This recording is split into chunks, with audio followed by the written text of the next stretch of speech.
Hello বন্ধুরা, welcome back to my channel flavours by Shubhra. আজ তৈরি করব ক্রিস্পি চিকেন পকোড়া। চিকেন পকোড়াটা তৈরি করার জন্য চিকেনগুলোকে পরিষ্কার করে ধুয়ে নিয়েছি।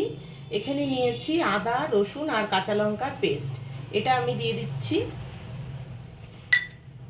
একটা কাগজি লেবুর টুকরো নিয়েছি, এটা দিয়ে দেব।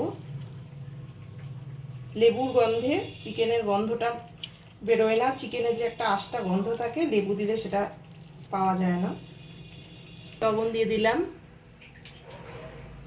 হলুদ গুঁড়ো। এবারে ভালো করে আমি চিকেনটাকে মেখে নেব। মেখে কিছুক্ষণ রেস্টে রেখে দেব। এবার একটা ব্যাটার বানিয়ে নেব। তার জন্য একটা বোল নিয়ে দিয়ে দিচ্ছি 1 বাটি বেসন, 1 বাটি চালের গুঁড়ো, হলুদ গুঁড়ো, রঙের জন্য লাল লঙ্কা গুঁড়ো, লবণ, সামান্য চিনি আর হাতে ক্র্যাশ করে দিয়ে দিচ্ছি একটু জোয়ান। খুব ভালো করে ব্যাটারটাকে শক্ত করে একটু মেখে নিতে হবে, বেশি নরম করা পাতলা করা যাবে না। এবার আমি ব্যাটারটা গুলে নিচ্ছি।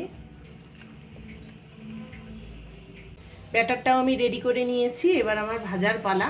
এটাও আমি রেখে দেবো কিছুক্ষণ। সব রেডি করে নেওয়ার পর একটা লোহার কড়াই বসিয়ে কড়াইটা আমি ভালো করে গরম করে নিয়েছি। এবার দিয়ে দিচ্ছি রিফাইন তেল। এদিকে তেল গরম হচ্ছে। এখানে আমি বেসনের ব্যাটারটার মধ্যে দিয়ে দিচ্ছি চিকেন পকোড়া। চিকেন পকোড়াগুলো ভালো করে বেসনের গোলায় ডুবিয়ে নিয়ে একটা একটা করে ভেজে নেব।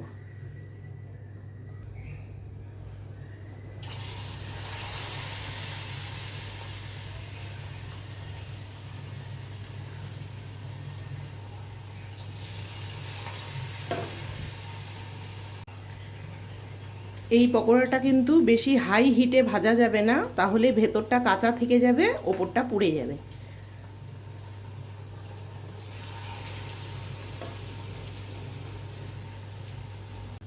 এক পাশটা ভালো মতো লাল হয়ে গেছে। এবার আমি আস্তে করে উল্টে দিচ্ছি।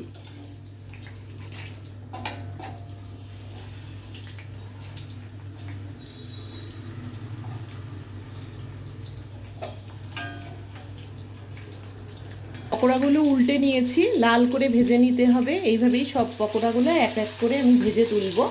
তোমাদের যদি পকোড়ার এই রেসিপিটি ভালো লেগে থাকে তাহলে ভিডিওটিকে লাইক করো, চ্যানেলটিকে সাবস্ক্রাইব করো, আর যারা ফেসবুক পেজ থেকে দেখছো তারা পেজটিকে ফলো করে দিও।